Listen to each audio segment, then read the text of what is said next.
Hey everybody, this is a quick video in case you have an Electrolux IQ-Touch dryer, and on the display you are getting an E67 error, and you're wondering what this error is and what you need to do to get rid of it.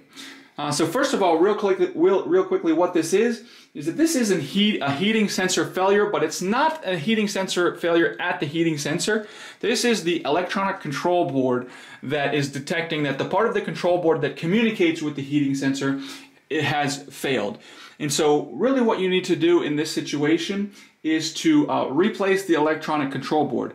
Now, before you replace the electronic control board, you should just do a hard restart on your dryer to clear this error out and see if it doesn't come back, which is to turn off your dryer, disconnect it from power completely for a full 5 minutes, then restore power and see what happens. Now, if the error persists, then you'll want to go ahead and replace the control board. If it gets to that point, I'll put a link in the description to where you can see a tutorial on how to actually replace the control board.